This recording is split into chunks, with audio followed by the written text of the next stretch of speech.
non-destructive testing, tech talk. What's Marlon doing behind you there? He's sweeping. He's also broken the besamstok. Hello everybody and welcome to the first episode of NDT. We haven't even got a name for this thing yet. NDT's Tech Talk. Yeah, that sounds good. that sounds about right. Maybe that's going to stick. The whole idea behind this thing is I'm a casual, Nian's a professional. And there's a lot of questions that people out there ask with regards to building race cars. So I'm going to be that person asking Nian the questions.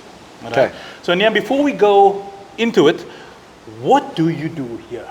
I try and bring people's dreams into reality within reason. Okay. Because I always feel people come here, they don't really know what is possible, what isn't. They saw something on the internet, or they got a dream, or they saw something as a child, or they saw something drive past their house, and they might not know that that car has never gone into boost successfully or driven more than once around the block, but they saw a glimpse of it and thought that's what I want. Yeah.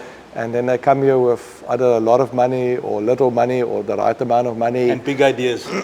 Big ideas, and I try and put that, try and give them some fun for their money, which is really actually what I'm doing. Okay, and from what I've seen and with the clients that walk in and out here, they do get a lot of fun for their money.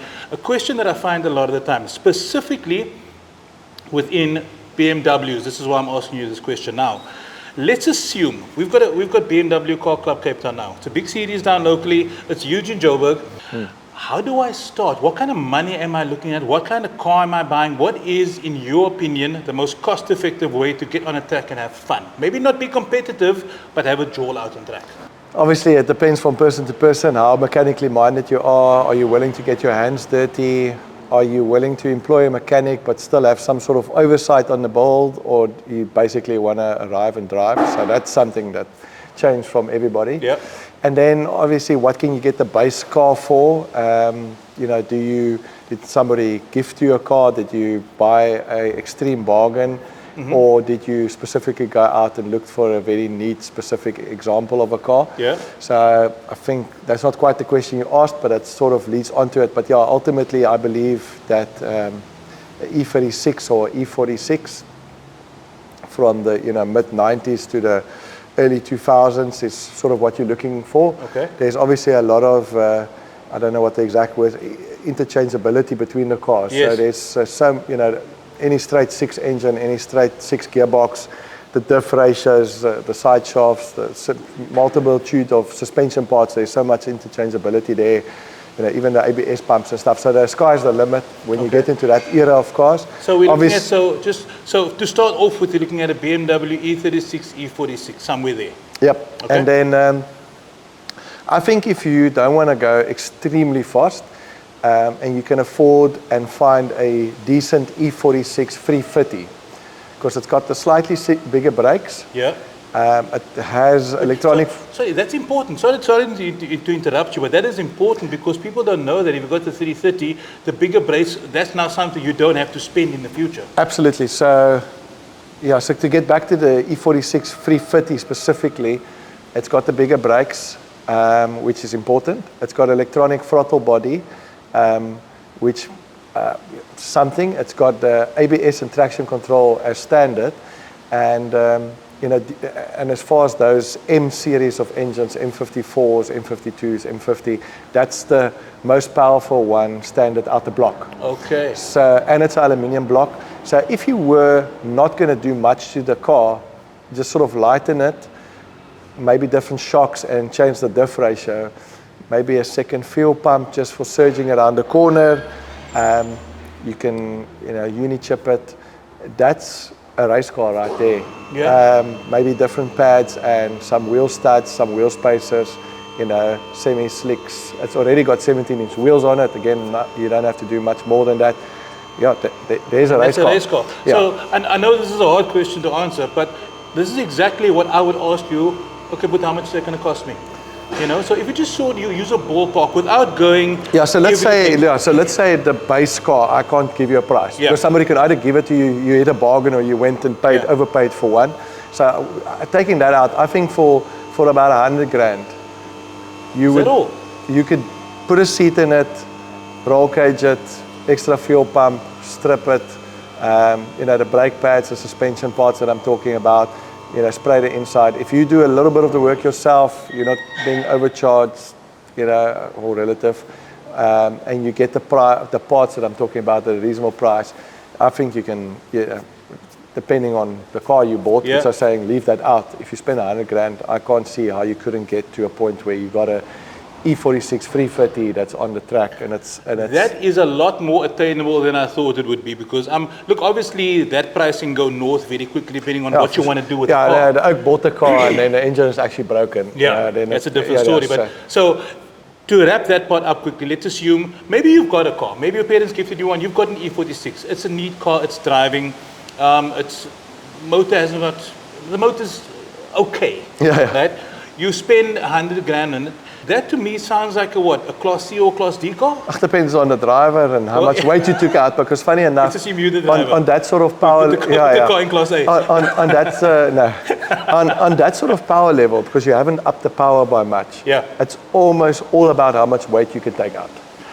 Because it's always a power to weight ratio thing, and assuming you haven't changed the suspension that much, you've put tires on, you've dropped it a bit, all things being equal, the car that's the lightest is going to be the most, give you the most performance. So on that power level, it's almost more about weight, because that's really the only thing you can influence as a budget racer at that point, is how light can you make it. Of course. And so to get back to that then, E36 3-8 will often be the faster car. That was going to be my next question. For the money. Yeah. So again, depending on what you can get a 3-8 for, that's on you. But if you spend the same 100 grand on an E36 3-8, even though the engine is slightly smaller, if you then do the various upgrades within that budget, just because the E36 is lighter, definitely at Killarney, which is a bit of a horsepower track, E36 will be faster. And I often tell people, the E46 350 that I spoke about earlier works fantastic if you want to do the least amount of effort, because there's so much race car in there, big engine, big brakes and whatever. But the E36, for a little bit more work, is the faster NA car on that sort of power level. So you haven't gone and put S54 in anything or turbocharged it. Just as a NA sort of M series of engine, the 3-8 is a faster car just because of weight. It's about 100 kilograms plus minus, depending on models and stuff. But it's another person in the car that isn't there. And So to close this off, we're going to carry on with the next episode. We're going to carry on with the assumption that you built this car, you're playing around in Class C or D or wherever, and you say to yourself, listen, I want to go a little bit faster. We're gonna come back to that in the next episode. We're gonna maybe talk about turbocharging, working the motor, that kind of thing, look at the options. But for now, in closing, if you're going to come into racing and you want to get a car, assuming like Nian says, you've got the car E36 or E46, you can drop 100,000 into it and comfortably have a jaw on a racetrack. Absolutely. What always happens with these projects, and everybody knows, is project creep. You're right there, and you want to just chip away at it. So obviously, I'm talking conservatively. Somebody really sticking to a strict budget that can be done, and has been done. Yes. I mean, that being said, just to finish this segment off, it's almost always better buying somebody else's project that they started. There's always a windfall, So if you can buy a race car that's a race car, but it's run a bearing, and you just have to fix the engine and the one or two odd things on the car, often you're going to be way ahead. And I mean, that's where people like me make money, is seeing those opportunities where people are gatvol or they're upgrading and they leave the old stuff behind, the broken cars, and there's opportunity for me to always buy those bargains before anybody else does. But those bargains are out there. I mean, there's plenty of people that come to mind that I know of that is in the industry that, if you're gatvol of your race car, you phone that guy and he buys it. And, they turn them around. But that being said, I mean, I've seen race cars come in and out of your shop because you buy those cars. And because people know your work, those cars don't hang around with you for very long. Yeah, I mean, I like to prove the proof is in the pudding kind of thing, and I think there is that trust. I also like doing that sort of thing because generally as a business, people, if they buy a car from you, will most probably bring it back to you, especially if the deal went well. You know, they didn't just get in it and it broke, or you were honorable when something went wrong. The people, you know, that relationship very quickly grows in a long-term relationship. But it also goes the other way. It might be that I don't like the guy, because people always think like, you know, we'll work on anybody's car that there's money. If I don't, you know, I feel that's important. It's quite an honesty thing. But I mean, if I don't like you and I don't get along with you, I also don't have to work on your cars. Absolutely. So it's not just the customer choose me. I can choose him too. Of course. And yeah. There is something to say about that. Awesome stuff. Guys, we're going to come back at you probably in a week's time with another episode.